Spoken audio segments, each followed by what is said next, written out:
Hello everyone, आपका हमारे channel पर स्वागत है।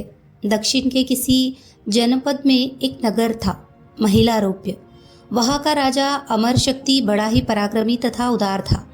संपूर्ण कलाओं में पारंगत राजा अमर शक्ति के 3 पुत्र थे, बहुशक्ति, उग्र शक्ति तथा अनंत शक्ति। राजा स्वयं जितना ही नीतिज्ञ, विद्वान, गुणी और कलाओं में पारंगत था, दुर्भाग्य से उसके तीनों पुत्र उतने ही उद्दंड, अज्ञानी और दुर्विनीत थे।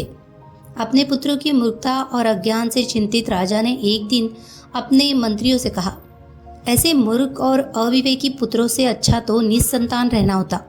पुत्रों के मरण से भी इतनी पीड़ा नहीं होती जितनी मूर्ख पुत्र से होती है।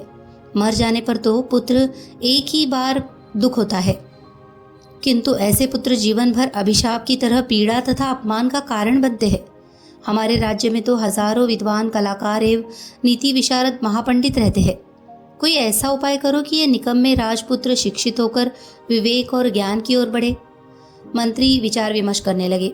अंत में मंत्री सुमति ने कहा, महाराज, व्यक्ति का जीवन काल तो बहुत ही अनिश्चित और छोटा होता है। हमारे राजपुत्र अब बड़े हो चुके हैं। विधिवत व्याकरण एवं शब्द शास्त्र का अध्ययन आरंभ करेंगे तो बहुत दिन लग जाएंगे।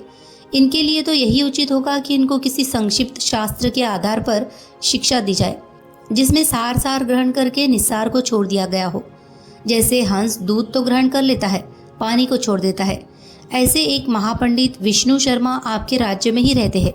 सभी शास्त्रों में पारंगत विष्णु शर्मा की छात्रों में बड़ी प्रतिष्ठा है। आप तो राजपुत्रों को शिक्षा के लिए उनके हाथों ही सौंप दीजिए। राजा अमर शक्ति ने यही किया। उन्होंने महापंडित विष्णु शर्मा का आदर सत्कार करने के बाद विनय के साथ अनुरोध किया, आर्य, आप मेरे पुत्रों पर इतनी कृपा कीजिए कि इन्हें अर्थशास्त्र का ज्ञान हो जाए। मैं आपको दक्षिणा में 100 गांव प्रदान करूंगा। आचार्य विष्णु शर्मा ने निर्भीक स्वर में कहा, मैं विद्या का विक्रय नहीं करता देव। मुझे 100 गांव लेकर अपनी विद्या बेचनी नहीं है, किंतु मैं वचन देता हूँ कि 6 मास में ही आपके पुत्रों को नीतियों में पारंगत कर दूंगा। यदि न कर सकूं तो ईश्वर मुझे विद्या से शून्य कर दे। महापंडित की यह विकट प्रतिज्ञा सुनकर सभी स्तब्ध रह गए। राजा अमर शक्ति ने मंत्रियों के साथ विष्णु शर्मा की पूजा अभ्यर्थना की और तीनों राजपुत्रों को उनके हाथों सौंप दिया। राजपुत्रों को लेकर विष्णु शर्मा अपने आवास पर पहुंचे। अपनी प्रतिज्ञा के अनुसार 6 मास में ही उन्हें अर्थनीति में निपुण करने के लिए एक अत्यंत रोचक ग्रंथ की रचना की।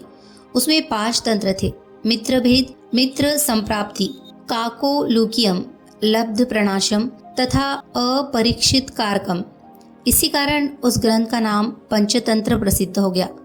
लोक गाथाओं से उठाए गए दृष्टांतों से भरपूर इस रोचक ग्रंथ का अध्ययन करके तीनों अशिक्षित और उद्दंड राजपुत्र ब्राह्मण की प्रतिज्ञा के अनुसार 6 मास में ही नीति शास्त्र में पारंगत हो गए। मित्रभेद। महिलारोप्य नाम के नगर में वर्धमान नाम का एक वणिक पुत्र रहता था।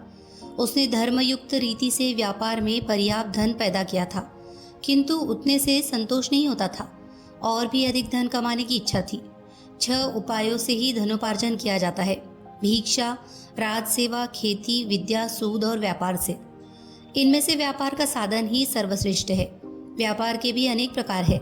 उनमें से सबसे अच्छा यही है कि परदेश से उत्तम वस्तुओं का संग्रह करके स्वदेश में उन्हें बेचा जाए। यही सोचकर वर्धमान ने अपने नगर से बाहर जाने का संकल्प किया। मथुरा जाने वाले मार्ग के लिए उसने अपना रथ तैयार करवाया। रथ में 2 सुंदर सुदृढ़ बैल लगवाए। उनके नाम थे संजीवक और नंदक। वर्धमान का रथ जब यमुना के किनारे पहुंचा तो संजीवक नाम का बैल नदी तट की दलदल में फंस गया। वहां से निकलने की चेष्टा में उसका एक पैर भी टूट गया। वर्धमान को यह देखकर बड़ा दुख हुआ। 3 रात उसने बैल के स्वस्थ होने की प्रतीक्षा की। बाद में उसके सारथी ने कहा, इस वन में अनेक हिंसक जंतु रहते हैं, यहाँ उनसे बचाव का कोई उपाय नहीं है। संजीवक के अच्छा होने में बहुत दिन लग जाएंगे। इतने दिन यहाँ रहकर प्राणों का संकट नहीं उठाया जा सकता। इस बैल के लिए अपने जीवन को मृत्यु के मुख में क्यों डालते हैं? तब वर्धमान ने संजीवक की रखवाली के लिए रक्षक रखकर आगे प्रस्थान किया। रक्षकों ने भी जब देखा कि जंगल अनेक शेर, बाघ, चीतों से भरा पड़ा है, तो वे भी 2-1 दिन बाद ही वहां से प्राण बचाकर भागे और वर्धमान के सामने ये झूठ बोल दिया, स्वामी, संजीवक तो मर गया, हमने उसका दाह संस्कार कर दिया। वर्धमान ये सुनकर बड़ा दुखी हुआ, किंतु अब कोई उपाय न था। इधर संजीवक यमुना तट की शीतल वायु के सेवन से कुछ स्वस्थ हो गया कुछ स्वस्थ हो गया था। किनारे की दूब का अग्रभाग पशुओं के लिए बहुत बलदायी होता है। उसे निरंतर खाने के बाद वो खूब मांसल और हष्ट-पुष्ट भी हो गया। दिन भर नदी के किनारों को सींगों से पाटना और मदमस्त होकर गरजते हुए किनारों की झाड़ियों में सींग उलझाकर खेलना ही उसका काम था। एक दिन उसी यमुना तट पर पिंगलक नाम का शेर पानी पीने आया। वहां उसने दूर से ही संजीवक की गंभीर हुंकार सुनी। उसे सुनकर वह भयभीत सा हो सिमट कर झाड़ियों में जा छिपा। शेर के साथ 2 गीदड़ भी थे, करटक और दमनक। ये दोनों सदा शेर के पीछे पीछे रहते थे। उन्होंने जब अपने स्वामी को भयभीत देखा तो आश्चर्य में डूब गए। वह इनके स्वामी का इस तरह बहादुर होना सचमुच बड़े अचंभे की बात थी।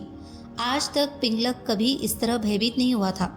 दमनक ने अपने साथी गीदड़ को कहा, करटक, हमारा स्वामी वन का राजा है, सब पशु से डरते हैं। आज वही इस तरह सिमट कर डरा सा बैठा है। प्यासा होकर भी वह पानी पीने के लिए यमुना तट तक जाकर लौट आया। इस डर का क्या कारण है? करटक ने उत्तर दिया, दमनक, कारण कुछ भी हो, हमें क्या? दूसरों के काम में हस्तक्षेप करना ठीक नहीं। जो ऐसा करता है वह उसी बंदर की तरह तड़प तड़प कर मरता है जिसने दूसरे के काम में कौतूहलवश व्यर्थ ही हस्तक्षेप किया था। दमनक ने पूछा, ये क्या बात कही तुमने? करटक ने कहा, सुनो,